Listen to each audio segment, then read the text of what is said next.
Esta sería la lección 11 de la doctrina de Dios. Ya hemos avanzado algo. Y esta sería la lección 7 o la parte 7 de la doctrina de la Trinidad. Parte 7 y última. Y hermanos, les puse un pequeño esquema en sus notas para que puedan ver todo lo que hemos avanzado ya en el estudio.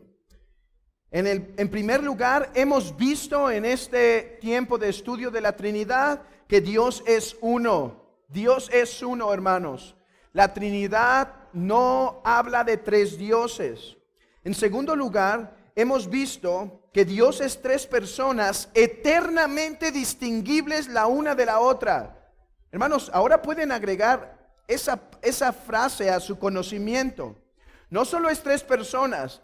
Recuerden que el modalismo podría decir, sí, es tres personas, pero nosotros decimos que es tres personas eternamente distinguibles, o sea, eternamente en el ser de Dios hay tres personas. Además hemos visto que cada persona es plenamente Dios. Hemos visto que el Padre es plenamente Dios, el Hijo es plenamente Dios y el Espíritu Santo es plenamente Dios. Después de que vimos eso, expusimos dos de las principales herejías en contra de la doctrina de la Trinidad. Primero hablamos del modalismo y noten que la flecha, noten la flecha que sale del número 4. El modalismo ataca la proposición 2. ¿Cuál? El modalismo dice que Dios no es eternamente distinguible tres personas. Y expusimos esta herejía y espero que haya sido suficiente la base bíblica para ver que la Biblia habla de tres personas eternamente. Después hablamos del arrianismo, lo que hoy en día serían los falsos testigos de Jehová o los ruselistas. Y hay una flecha para exponer que esta herejía ataca la proposición número 3, que cada persona es plenamente Dios. Particularmente ataca la deidad del Hijo y la personalidad y deidad del Espíritu Santo. Hermanos, hemos visto todo esto en este tiempo. Así que lo que vamos a hacer hoy es intentar armar todo este conocimiento. Pero me gustaría introducirme con las palabras de Agustín cuando dijo: no hay tema donde el error sea más peligroso, la investigación más laboriosa y el descubrimiento más fructífero que en la unidad de la Trinidad del Padre, el Hijo y el Espíritu Santo. Esta frase nos permite hacer este estudio con reverencia, con temor y con temblor, hermanos. Hago esto no confiando en mi sistematización, pero tomando de la escuela de Cristo. Nuestra lección, hermanos, en el día de hoy tiene como propósito resumir toda la información bíblica, o sea, todos los datos que hemos adquirido. Y me gustaría darles todos estos datos de una forma sistematizada históricamente. Hermanos, ¿qué es sistematizar? ¿Qué es sistematizar? Sistematizar, en las palabras de Joel Beeke, se refiere a la presentación organizada e integral de todo el consejo de Dios. Sistematizar, hermanos, es tomar la información que está a través de toda la Biblia, y presentarla de forma organizada. Déjenme mostrarles que ustedes sistematizan muy frecuentemente. Cuando alguien les pregunta qué es el evangelio, ¿qué hacen? Mi pregunta, ¿hacen esto? Bueno, en el principio era el verbo y el verbo era con Dios y el verbo era Dios, Él era en el principio, etcétera, etcétera, etcétera. ¿Sí es lo que hacemos? O aún más extremos y decimos, en el principio creó Dios los cielos y la tierra estaba desordenada y vacía, etcétera. Hermanos, ¿qué hacemos cuando nos preguntan qué es el evangelio? Reunimos toda la información que recordamos, toda la información bíblica que recordamos de lo que la Biblia enseña respecto a la condición del hombre y la salvación en Cristo. Y entonces le decimos, mira, el evangelio es esto, que tú y yo somos pecadores y que Cristo murió por nuestros pecados conforme a las Escrituras, resucitó, fue sepultado conforme a las Escrituras, resucitó al tercer día conforme a las Escrituras y ahora está a la diestra de Dios. Y si tú te arrepientes y crees, puedes tener paz con Dios por medio del Señor Jesucristo. Hermanos, ¿qué es hacer eso? Es sistematizar, presentar de una forma organizada lo que la Biblia enseña respecto a un tema. Ok, eso es lo que vamos a hacer hoy. Mi deseo es presentar ante ustedes de forma organizada lo que la Biblia enseña respecto a la doctrina de la Trinidad. Entonces, a eso me refiero por sistematizar, presentar de forma organizada lo que la Biblia enseña respecto a la doctrina de la Trinidad. Ahora, no solo deseo presentarles la doctrina de forma sistematizada, dije que deseo hacerlo también históricamente, o sea, es una sistematización con lenguaje histórico. ¿Por qué? ¿Por qué con lenguaje histórico, hermanos? Porque la doctrina de la Trinidad no empezó en el siglo XXI. La doctrina de la Trinidad tiene un largo pedigrí. ¿Sí? Una larga historia. Ya han pasado años los teólogos y la iglesia debatiendo al respecto. Esto es lo que se llama la escuela de Cristo. La escuela de Cristo tiene 2000 años formulando teología. Y ya hay un lenguaje. Así que deseo presentarles de forma sistematizada la doctrina de la Trinidad en el lenguaje histórico. ¿Por qué? Porque eso va a ser beneficioso para nosotros como cristianos del siglo XXI. Hermanos, imagínense a un doctor. Un doctor ve el bisturí y dice, no, ¿por qué llamarlo bisturí? Oye, tiene... No sé, en esto estoy totalmente ignorante, así que voy a inventar los datos, ¿sí? Pero el ejemplo lo van a entender. Y entonces ve el bisturí y dice, no se debe llamar bisturí. Oye, pero tiene 200 años que se llama bisturí. Si tú le dices a una enfermera, pásame el bisturí, te va a pasar exactamente ese material. No, quiero que se llame la sierrita. No, porque mira, eso te puede confundir con otros instrumentos o no van a saber qué quieres. Entonces, mientras están operando y le dices, oye, pásame la sierrita, la enfermera va a decir, ¿qué? Entonces, hay que volver a educar todo el mundo científico simplemente por tu capricho.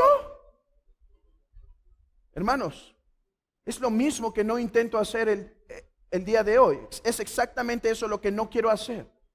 No vamos a reinventar lenguaje. Ya hay un lenguaje, hermanos. En el siglo tercero y siglo cuarto hubo gran debate por palabras. La otra vez lo vimos, ¿recuerdan? Por una iota, por una i. Por una i hubo gran debate. ¿Por qué caer en la necedad de querer reinventar el lenguaje? Les quiero enseñar la doctrina de la Trinidad de forma sistemática usando el lenguaje que ya existe. Y la forma de hacerlo será usando uno de los principales credos históricos de la iglesia. Este credo Es una de las reflexiones más elevadas, una de las reflexiones teológicas más elevadas en cuanto a la doctrina de la Trinidad. Y es llamado el credo niceo-constantinopolitano. Credo niceno-constantinopolitano. Déjenme explicarles algo brevemente respecto al credo y después nos vamos a introducir de forma completa.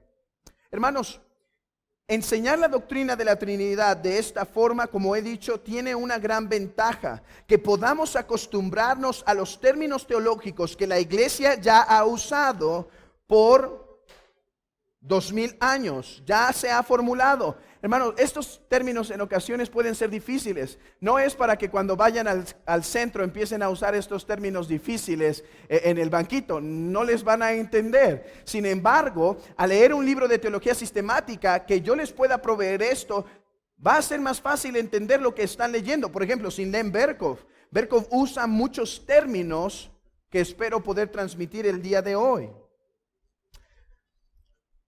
Hermanos, este credo es llamado niceno-constantinopolitano porque el credo que se celebró, ¿cuándo fue el concilio de Nicea? 325. El credo que se celebró en Nicea en el 325 cayó en una crisis porque después de que muere Constantino, uno de sus hijos alcanza a agarrar más poder. Primero, él tenía 3 hijos, se dividieron los reinos, pero uno, creo que, si no mal recuerdo, uno mató a su hermano y terminó quedándose al final con todo el imperio. Y este favorecía el arrianismo. Por lo tanto, ¿qué hizo con Atanasio? Lo volvió a correr, volvió a caminar como exiliado. Entonces, hubo una crisis en el credo niceno. Pero para el 381, se volvió a hacer otro concilio, lo que se llama el primer concilio constantinopolitano, donde se tomó el credo de Nicea y se fortaleció. Hermanos, lo que encontramos en el credo constantinopolitano es lo mismo que Nicea, solo que fortalecido en algunas áreas. Por eso se llama niceno-constantinopolitano. ¿Qué áreas se fortalecieron? Bueno, se da con más precisión la doctrina de Cristo, tanto su deidad como su humanidad, y se rechaza lo que es conocido como el apolinarismo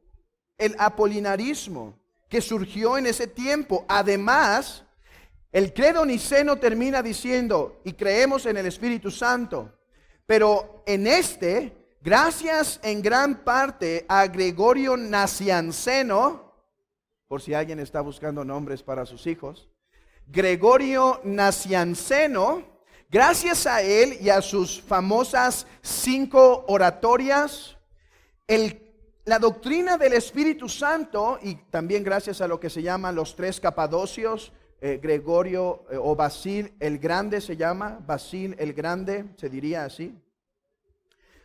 Gracias a estos teólogos se fortaleció la doctrina del Espíritu Santo y se transmite de una forma más completa. Entonces es justamente el credo que traigo delante de ustedes. Así que me gustaría leerlo y hacer una nota al pie después de leerlo por cuestiones de claridad. Dice así, y está en sus notas. Creemos en un solo Dios, Padre Todopoderoso, Creador del cielo y tierra, de todo lo visible e invisible. Creemos en un solo Señor, Jesucristo, Hijo único de Dios, nacido del Padre antes de todos los siglos, Dios de Dios, luz de luz, Dios verdadero de Dios verdadero, engendrado, no creado, de la misma naturaleza del Padre, por quien todo fue hecho, que por nosotros y por nuestra salvación bajó del cielo. Por obra del Espíritu Santo se encarnó de María la Virgen y se hizo hombre. Por nuestra causa fue crucificado en tiempos de Poncio Pilato, padeció y fue sepultado. Resucitó al tercer día, según las Escrituras, subió al cielo y está sentado a la derecha del Padre. De nuevo vendrá con gloria para juzgar a vivos y muertos, y su reino no tendrá fin. Creemos en el Espíritu Santo. Ahí acababa el credo niceno. Pero ahora vean cómo se fortaleció. Creemos en el Espíritu Santo, Señor y dador de vida, que procede del Padre y del Hijo, que con el Padre y el Hijo recibe una misma adoración y gloria, y que habló por los profetas. Creemos en la iglesia, que es una, santa, católica y apostólica o universal. Reconocemos un solo bautismo para el perdón de los pecados. Esperamos la resurrección de los muertos y la vida del mundo futuro. Amén. Ya les dudaron decir amén por lo último del credo, ¿verdad? Hermanos, no pretendo explicar abundantemente esto, simplemente decir dos cosas. No pretendo explicar la última parte del credo, solo decir dos cosas. Uno, referente a cuando dice creo en una iglesia que es santa, católica y apostólica, yo espero que la mayoría de los que está aquí ya no tienen ninguna duda, porque dimos toda una lección sobre qué significa eso. Nosotros creemos en una santa iglesia católica y apostólica. Y si tienen duda al respecto, ahí les puse un hipervínculo, un link para que puedan ir a ver ese video. Es el video que dimos de la confesión de fe y se llama así, una santa iglesia católica y apostólica. Pónganle una santa iglesia católica y apostólica, cristianismo bíblico, y les va a salir el video en el internet. Confieso que hay un solo bautismo para el perdón de los pecados. Deben considerarse dos cosas. En primer lugar, hermanos, está citando casi verbatim, o sea, casi verbalmente, las palabras del apóstol Pedro.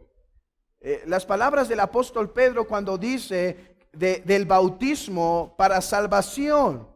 Pero uno debe entender que cuando Pedro se refiere al bautismo que nos salva, ahora es este bautizo que nos salva, así dice literalmente, no se refiere, hermanos, a que el bautismo en sí mismo salvaba. En segundo lugar, a la luz de la documentación histórica, ellos no creían, los que formularon este credo, no creían en la salvación por bautismo, sino en lo que el bautismo simboliza.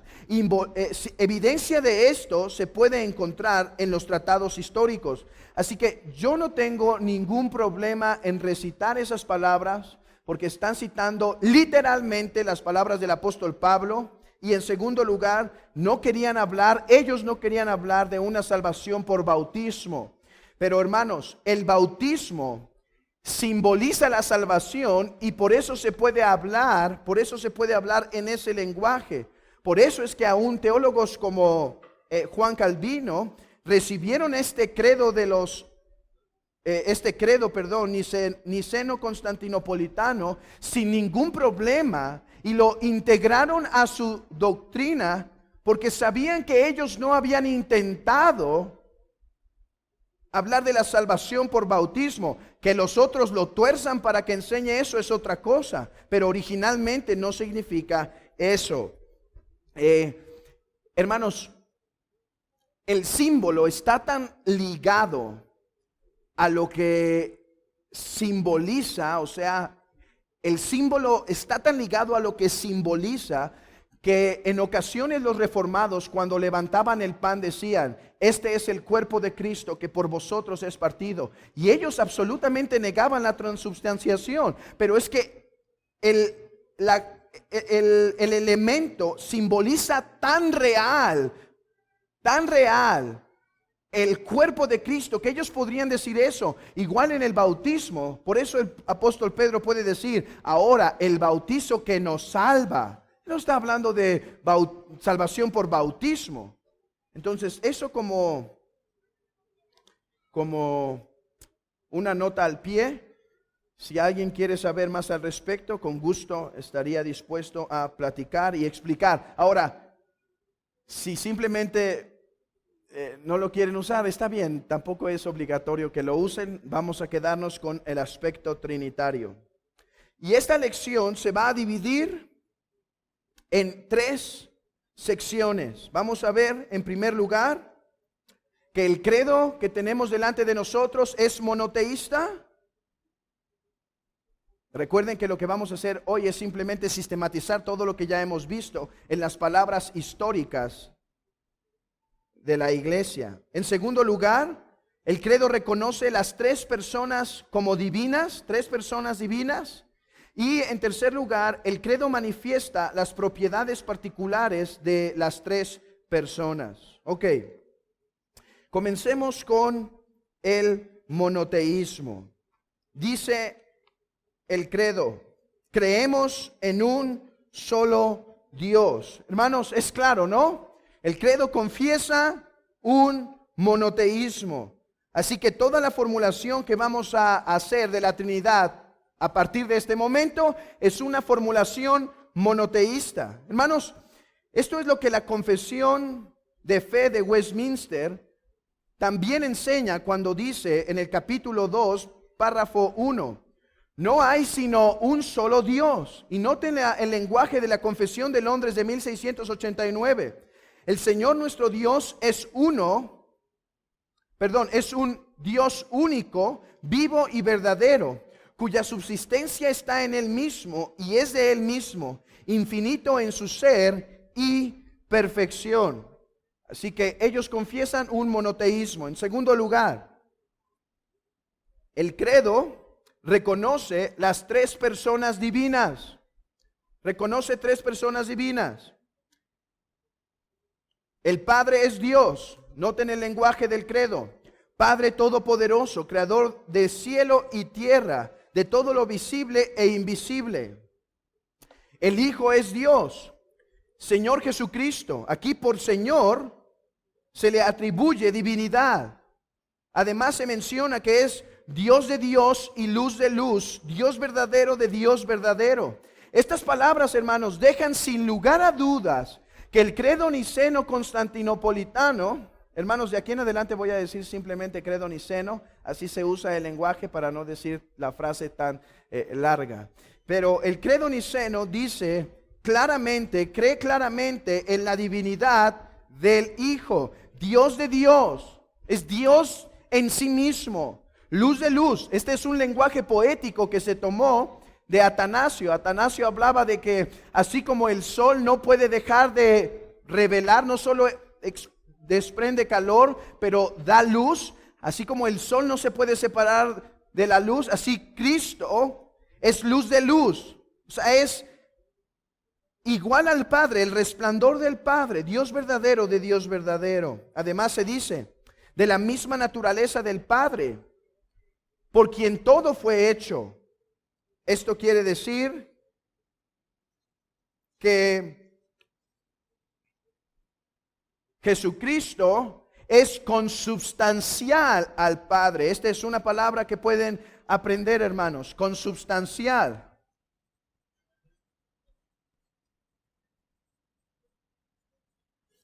Consubstancial, de la misma substancia, de la misma esencia. Y además cree y confiesa este credo que el Espíritu Santo es Dios. El Espíritu Santo es Dios. Dice, creemos en el Espíritu Santo. Hermanos, no podemos exagerar la importancia de esta pequeña frase en el desarrollo teológico. En el principio del debate de la Trinidad, todo el enfoque estuvo en la divinidad de Cristo. Que este credo esté formulado en cuanto al Espíritu Santo es la manifestación del avance progresivo del dogma. Además dice que es Señor y dador de vida. Estos 2 títulos le atribuyen divinidad. ¿Y cómo sabemos que creían absolutamente que el Espíritu Santo es divino? Recibe la misma adoración y gloria. Hermanos, solo Dios puede recibir la adoración de Dios. Y como el Espíritu Santo es consubstancial al Padre y al Hijo, por lo tanto reciben la misma adoración. Hermanos, hasta este punto todo este material es conocido por ustedes.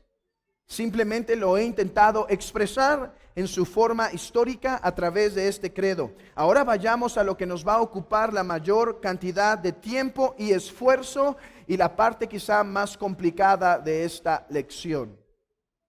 Y me refiero al punto 3, lo que se titula como que el credo manifiesta las propiedades particulares de las tres personas, propiedades particulares.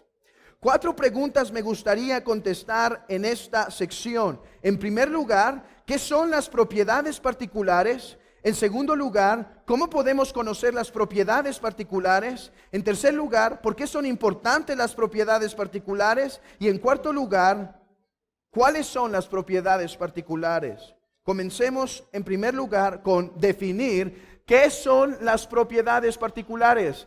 Y les recomiendo, hermanos, que rayen, subrayen, dibujen o hagan lo que quieran en sus notas. Eso es una forma, hermanos, en las que uno se relaciona con sus notas y puede extraer. Y ya pueden apuntar ahí sus preguntas y al final con mucho gusto podemos platicarlas. Ok, ¿qué son las propiedades particulares? Déjenme explicar primeramente lo que no son. Las propiedades particulares de cada persona de la divinidad no son atributos esenciales divinos. Hermanos,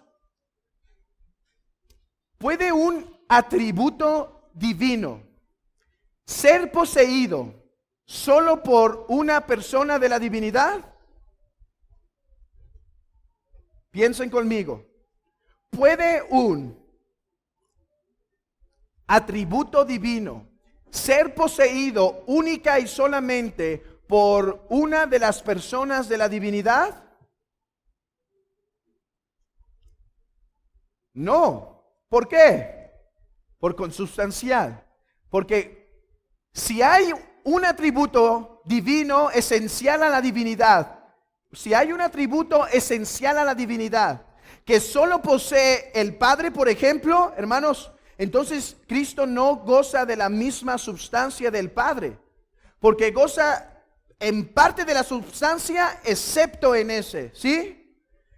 Entonces, cuando hablo de propiedades particulares, no estoy hablando de atributos esenciales a la divinidad. Recuerden, debido a la simplicidad de Dios, debemos negar cualquier distinción ontológica, o sea, no hay una distinción en esencia entre el Padre y el Hijo. O hermanos, ¿el Padre es más Dios que el Hijo? ¿Qué opinan? ¿El Padre goza de la esencia y un poquito más, y el Hijo goza de la esencia y solo un poquito menos? No, la esencia es una, y la esencia es indivisible. Por lo tanto, las tres personas poseen la misma esencia, hermanos. No hay tres esencias. ¿Cuántas esencias hay? Una esencia. Tres personas, pero hay solo una esencia, hay solo un Dios. Aquí es donde se empieza a poner complicado esto. Y se supone que debe ser complicado, estamos hablando de Dios. Recuerden que nosotros insistimos que Dios es una esencia indivisible. Berkov dice, la esencia divina no está dividida entre tres personas, sino que es plenamente con todas sus perfecciones en cada una de las personas. La esencia no se divide. El Padre es Dios, el Hijo es Dios, el Espíritu es Dios. No hay una división entre los tres y por lo tanto cada atributo esencial a la divinidad es poseído por las tres personas. Ok, habiendo aclarado entonces lo que no son las propiedades particulares de las personas de la divinidad, ahora déjenme decir qué sí son estas propiedades particulares. Una propiedad particular es lo que delimita cada persona de las otras. y no es comunicado a las otras dos. En las palabras de Agustín de Hipona, que sigue en el lenguaje de los capadocios, escuchen esto: el Espíritu Santo es otro, diferente al Padre y al Hijo. ¿Diferente en esencia? Hermanos, necesitan aquí, necesitamos que esto quede bien. Disculpen si insisto en esto, pero es necesario, porque no quiero que queden ningún hueco. Escuchen las palabras de Agustín: el Espíritu Santo es otro, diferente al Padre y al Hijo. ¿En qué sentido es diferente? ¿Es diferente en esencia? Es diferente en persona. Es otra persona. El Espíritu no es el Padre. El Padre no es el Espíritu. Entonces volvamos a la frase de Agustín. El Espíritu Santo es otro, diferente al Padre y al Hijo, pues Él no es el Padre ni el Hijo. Digo otro, no otra cosa, porque igual que ellos, Él es simple, inmutable y coeterno. Miren cómo lo aclara Agustín. Dice, cuando digo que es otro, no digo que es otro en esencia u otra substancia. Cuando digo que es otro, digo que es otro en cuanto a persona. Es una persona realmente distinta al Padre. Entonces, ¿qué son las propiedades particulares de las personas de la divinidad? Yo les sugiero que apunten esto porque no sé si está escrito en sus notas. Las propiedades particulares es lo que delimita cada persona de las otras y no es comunicado a las otras dos. O sea, una propiedad particular, hermanos, es lo que distingue al Padre del Hijo. O sea, el Padre posee algo que el Hijo no posee. Pregunta: ¿el Hijo posee la esencia del Padre? Sí, pero hay algo que el Hijo no posee, que el Espíritu no posee, que el Padre sí, que lo hace ser el Padre. Hay algo que el Hijo posee, que el Padre no posee, y el Espíritu no posee, que lo hace ser el Hijo. Y hay algo que el Espíritu posee, que el Padre no posee, ni el Hijo posee, que lo hace ser el Espíritu Santo. Esa es una propiedad particular. Porque nosotros no solo confesamos, recuerden, no solo confesamos que Dios es una esencia indivisible, sino que es tres personas realmente distintas la una de la otra. Ahora, la pregunta es, ¿cómo conocemos esas propiedades particulares? ¿Cómo conocemos esas propiedades particulares? Graben esta palabra.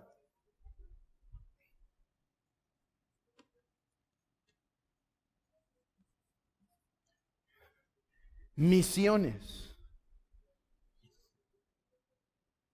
Misiones.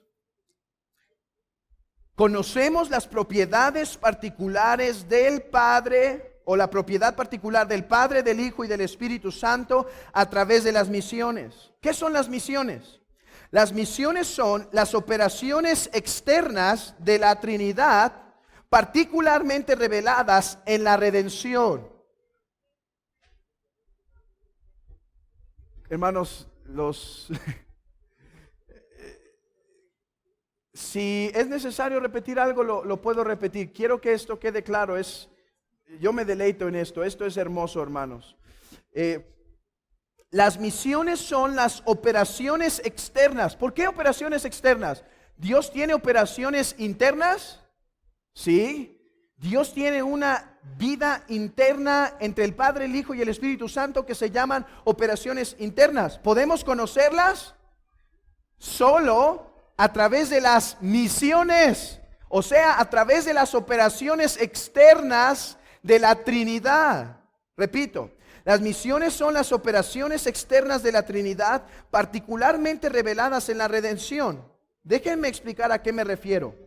Jesús dice constantemente, el Padre me envió, el Padre me envió, el Padre me envió. Y Jesús también nos dice que el Padre enviaría al Espíritu. El Padre enviaría al Espíritu. Y que el Hijo y el Padre enviarían al Espíritu. Hermanos, esas son las misiones. O sea, las operaciones externas de la Trinidad. La pregunta es, ¿podría haber un cambio de papeles? ¿Podría haber un cambio de papeles? Por ejemplo, hermanos, ¿se hubiese podido encarnar el Padre o el Espíritu Santo?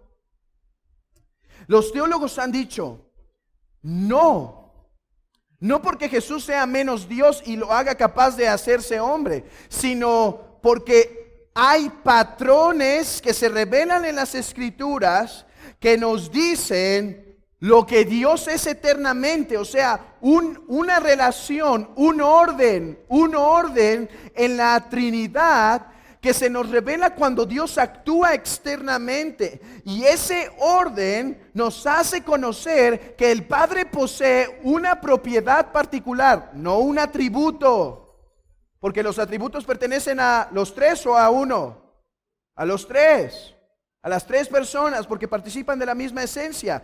Pero ellos dicen, los teólogos han dicho, cuando vemos a Dios obrar, cuando el Padre envía, es porque estamos viendo una dinámica que existe eternamente entre el Padre y el Hijo, y es por eso que en el tiempo se manifiesta así.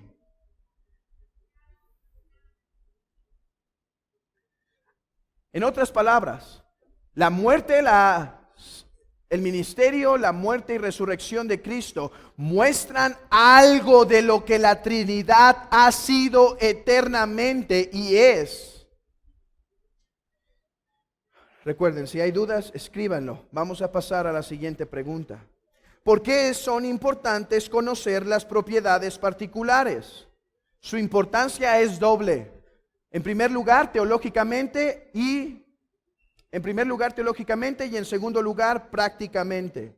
Teológicamente, porque si no existe alguna propiedad distintiva que diferencia al Padre por ser Padre y al Hijo en ser Hijo, caeríamos en un modalismo, hermanos. Hermanos, si no hay algo que haga al Padre ser Padre y al Hijo ser Hijo, ¿cuál es en realidad la diferencia si hay una esencia? ¿Cuál sería la diferencia en las tres personas? Ninguna. Entonces caeríamos en un modalismo. Y yo sé que esto es difícil, pero les digo algo.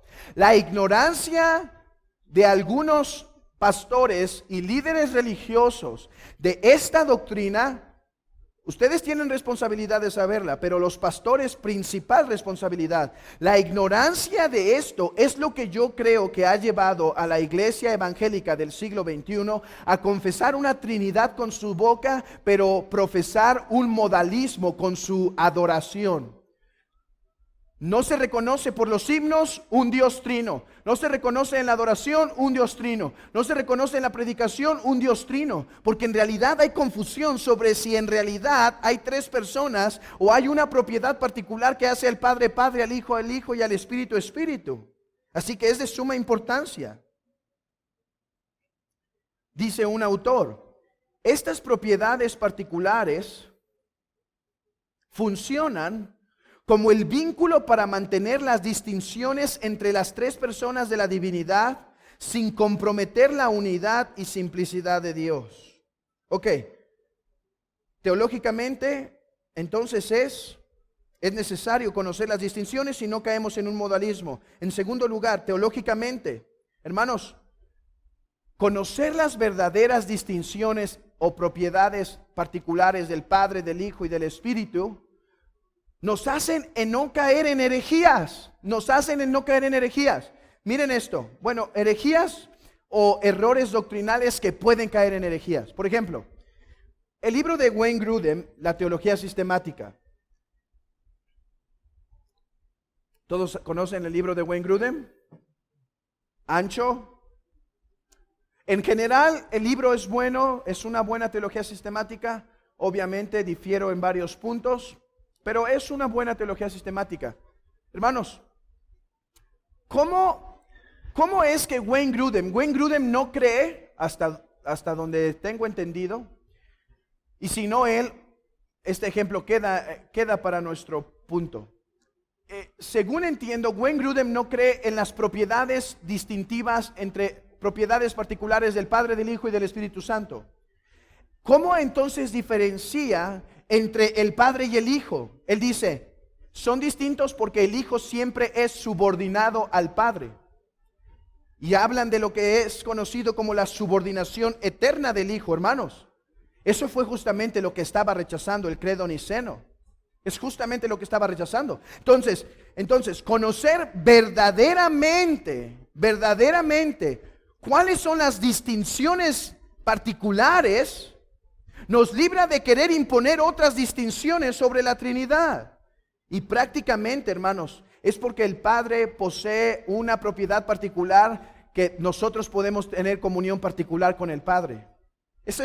En eso se basa el libro de John Owen, Comunión con el Dios Trino.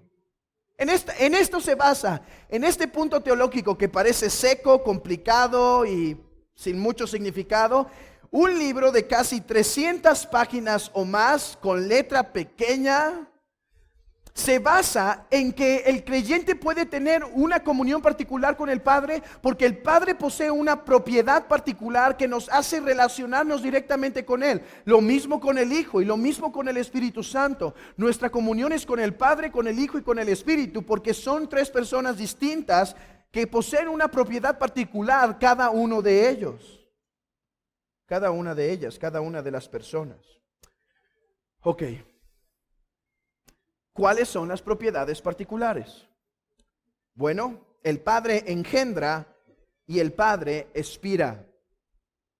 El Padre engendra y el Padre expira. Así dice la confesión, el credo.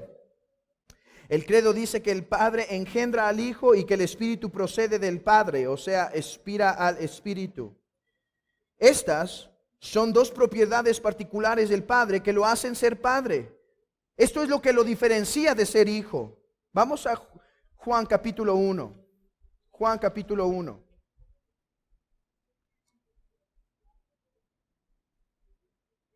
¿Dónde conocemos las propiedades particulares del Padre, del Hijo y del Espíritu Santo? En las misiones. Vamos a ver las misiones, o sea, la obra de redención. ¿Cómo se revela la obra de redención? La Trinidad. Juan 1:14. Y aquel verbo fue hecho carne y habitó entre nosotros y vimos su gloria. Gloria como del unigénito del Padre, lleno de gracia y verdad. Versículo 18. A Dios nadie le vio jamás. El unigénito Hijo que está en el seno del Padre, Él le ha dado a conocer. El Padre no es engendrado. El Padre engendra al Hijo eternamente. Esa es su propiedad particular. Él es el que engendra. Él es el que engendra. Vamos a entender un poco más de esta propiedad particular en un momento. Déjenme leerles otro texto. Juan 5:17. Y Jesús le respondió: mi Padre hasta ahora trabaja y yo trabajo. Por esto los judíos aún más procuraban matarle, porque no solo quebrantaba el día de reposo, sino que también decía que Dios era su propio Padre. Ahí está. Hermanos, existe una propiedad particular en el Padre que lo hace ser el Padre del Hijo. ¿Cuál es la propiedad particular? Que Él no es engendrado, Él es el que engendra y Él es el que expira al Espíritu Santo. Ok. Estoy seguro que con lo que sigue se va a entender mejor esto. ¿Cuál es la propiedad particular del Hijo? El Hijo es engendrado. Esto es también llamado la generación eterna del Hijo. La generación eterna del Hijo es aquella propiedad del Hijo por la cual Él es el Hijo y no es el Padre. Y en los textos los acabamos de ver, pero si siguen en Juan capítulo 1, vamos simplemente a confirmar esto. Juan capítulo 1, versículo 14. Y aquel verbo fue hecho carne y habitó entre nosotros y vimos su gloria, gloria como del unigénito del Padre, monogenes, el único engendrado del Padre, el único que es engendrado. Lo que han dicho los teólogos es esto: cuando la Biblia habla en estos términos, no los habla en balde. Tienen un significado que trasciende la creación y nos habla de una relación que existe entre el Padre y el Hijo, donde el Padre es el que engendra al Hijo. Engendra al Hijo, y esa es la propiedad particular del Padre, del Hijo, la generación eterna. Así se le denomina en la teología. Vamos, por ejemplo, al Salmo capítulo 2. Salmo capítulo 2.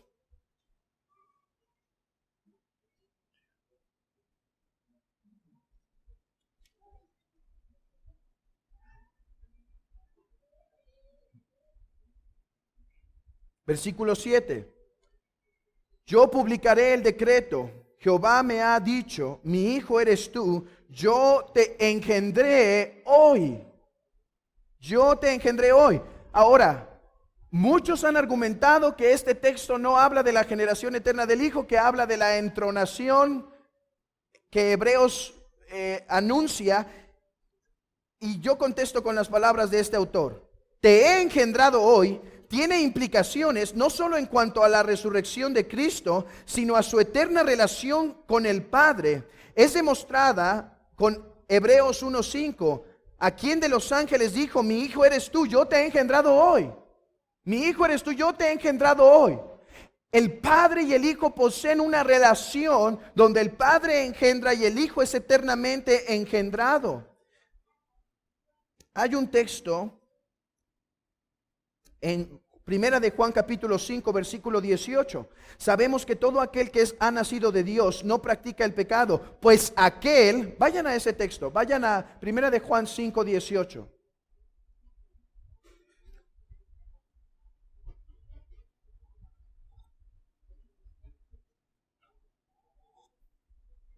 Primera de Juan 5, 18. Sabemos que todo aquel que ha nacido de Dios no practica el pecado, pues aquel que fue engendrado de Dios le guarda y el maligno no le toca.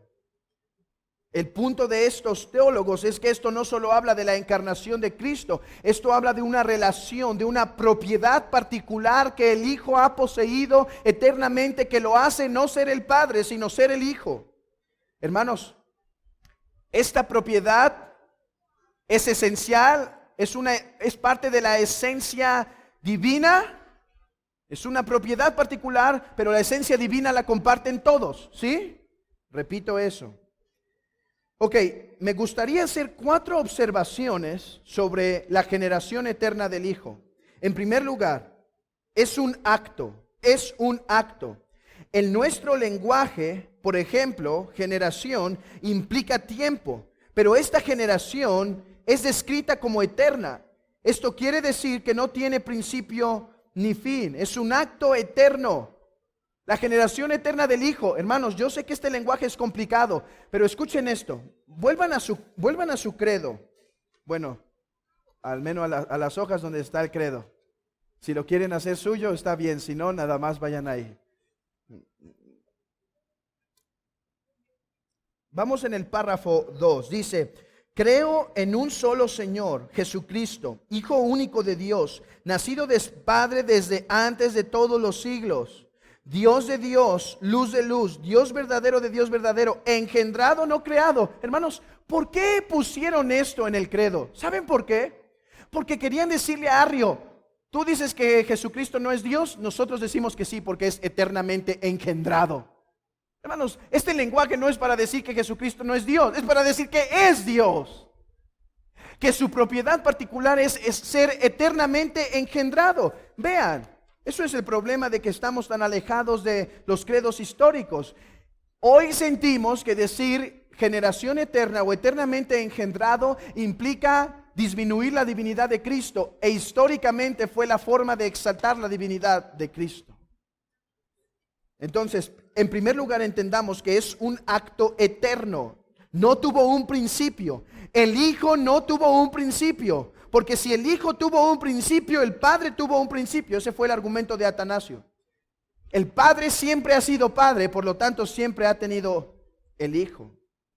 Además es un acto necesario de Dios. El Padre no puede no engendrar al Hijo, pues el Hijo es consubstancial al Padre. Perdón, sí. Y si no fuera un acto necesario, entonces el Hijo no sería consubstancial y el Padre no sería un Padre eterno. En tercer lugar, el Hijo es autotheos. O sea, en cuanto a la esencia divina, el Hijo es Dios por sí mismo. Cuando decimos que es eternamente engendrado, no es para decir que su divinidad es menor, sino que es Dios de sí mismo. Y en última instancia es un acto espiritual y por lo tanto es un misterio. Un acto espiritual y por lo tanto es un misterio. Entonces alguien dirá, hermano, está bien, sí, la propiedad particular del Hijo es que es eternamente engendrado, pero ¿cómo es engendrado? Excelente pregunta. Déjame contestar con las palabras de Francis Turretin. Aquí debemos ser sabios con sobriedad, de manera que contemos con el hecho,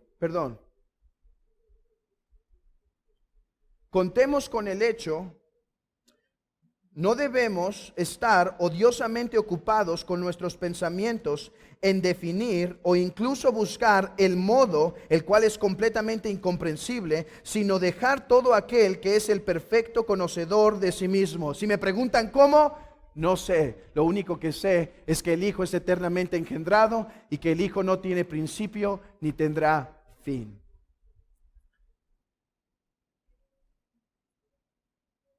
Entonces, la propiedad distintiva del Hijo no es ser eternamente subordinado. Hermanos, el Hijo no es eternamente subordinado al Padre.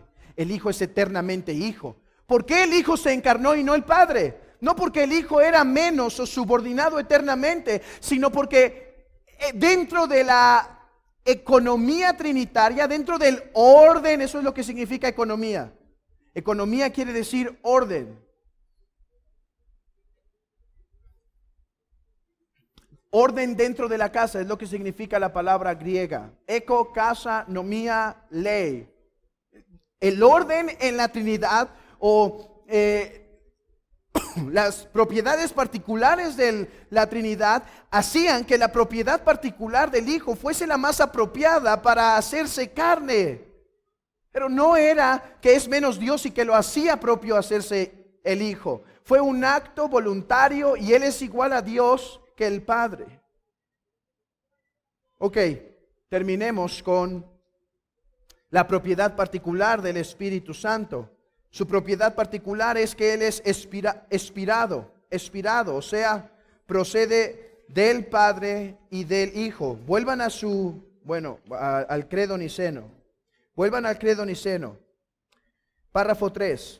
Creo en el Espíritu Santo, Señor y dador de vida. Aquí está su propiedad particular, que procede del Padre y del Hijo. Procede del Padre y del Hijo. Esto es llamado su expiración, la expiración. Esa es su propiedad particular. Vamos a Juan 14:26. Juan 14:26.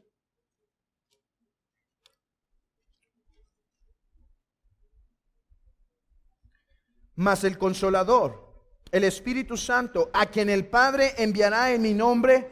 El argumento, repito, el argumento de los teólogos es que el Espíritu es enviado del Padre y que el orden no se puede revertir. El Espíritu no puede enviar al Padre. ¿Por qué? Porque la propiedad particular del Padre es expirar al Espíritu y engendrar al Hijo, y la propiedad particular del Espíritu es proceder del Padre y del Hijo. Juan 15:26. Pero cuando venga el Consolador, a quien yo os enviaré del Padre, el Espíritu de verdad, el cual procede del Padre, Él dará testimonio acerca de mí. ¿Pueden notar a quien yo enviaré del Padre? El Espíritu no puede enviar al Hijo, no porque sea menos Dios, sino porque posee una propiedad particular que lo hace apropiado para ser el que es enviado. Dice un teólogo, la economía de las personas de la divinidad en el tiempo se conforma al orden eterno de origen de las personas. La economía de las personas de la divinidad, o sea, ¿qué quiere decir por la economía? El orden que nosotros vemos en el Evangelio, donde el Hijo dice, el Padre me envió, y donde dice que el Espíritu sería enviado por el Hijo, y el Padre dice, ese orden que vemos de las personas de la divinidad en el tiempo se conforma al orden eterno de origen de estas personas. O sea, es un reflejo de lo que eternamente han sido. Y dice Gregorio Nacianceno, el Espíritu Santo es en verdad el Espíritu Santo. Para algunos eso no tiene mucha teología, pero hermanos, no saben lo cargado que está. El Espíritu Santo en verdad es el Espíritu Santo. O sea, el Espíritu Santo no es el Padre y no es el Hijo. El Espíritu Santo es el Espíritu Santo, que procede del Padre, no por filiación. ¿Por qué no por filiación? Porque esa es la propiedad particular del Hijo, eternamente engendrado, o sea, la filiación del Hijo. No por filiación, porque no es por generación, sino por procesión. Ok. 3 cosas que hay que tener en mente. Es un acto eterno, como la generación eterna. Así que, hermanos, el Padre no engendra primero al Hijo y después ambos expiran al Espíritu Santo. No, es un acto eterno. Yo sé, esto es difícil, nuestra mente no da más y está bien. Así nos debemos quedar, porque esto es un profundo misterio. En segundo lugar, es un acto simultáneo y es un acto necesario. Hermanos, sé que esta última lección pudo ser un poco complicada, pero no hay una forma sencilla de explicar estas cosas tan profundas. Para los que quieren conocer un poco más sobre esto, les invito a que nos acompañen a los estudios de teología sistemática que vamos a tener el 30 de septiembre. Vamos a seguir con el estudio, donde vamos a tener 8 lecciones de la doctrina de la Trinidad, donde vamos a avanzar un poco más sobre esto que hemos estado viendo. Vamos a intentar ir un poquito más allá de lo que aquí se ha establecido. Así que los invito. También les quiero animar, hermanos, a que si quieren saber más, tomen el disco que tenemos o consigan los videos en el internet de las últimas conferencias anuales, en donde ahí hablamos de este tema de la doctrina de la Trinidad de una forma más amplia.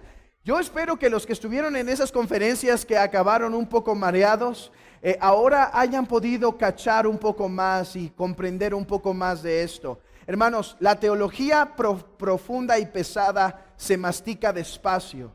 Es a través del tiempo y la continua reflexión y meditación que uno alcanza a comprender los conceptos. No que alcanza a comprender el misterio, pero los conceptos. Y bueno, esto sería nuestra última lección. Después de esto, por fin comenzaremos con los atributos de Dios. Era necesario establecer que cuando vamos a hablar de los atributos, nos referimos a las 3 personas de la divinidad. Me gustaría terminar con las palabras de Agustín. Creo que esto es lo que él escribe en su libro De Trinitate. De Trinitate. La Trinidad. Y es lo que escribe al inicio. Él dice: intentaré decir cosas que no pueden ser dichas, todas juntas como fueron pensadas por un hombre, o al menos como fueron pensadas por mí. En cualquier caso, cuando pensamos acerca de la Trinidad, somos conscientes de que nuestros pensamientos son bastante inadecuados para su objeto e incapaces de comprenderlo tal como Él es, debido a que hemos de pensar acerca del Señor nuestro Dios siempre y nunca podemos hablar de Él como Él lo merece, debido a que todo el tiempo debemos de alabarlo y bendecirlo, y sin embargo nuestras palabras no son capaces de expresarlo. comienzo pidiéndole que me ayude a entender y explicar lo que tengo en mente y que perdone cualquier error que cometa, pues estoy tan profundamente consciente de mi debilidad como de mi buena disposición. Que el Señor nos perdone si en algo hemos errado y con gusto corregimos. Pero predicamos esto porque hemos sido mandados a creer en un Dios en unidad y un Dios en Trinidad. Amén.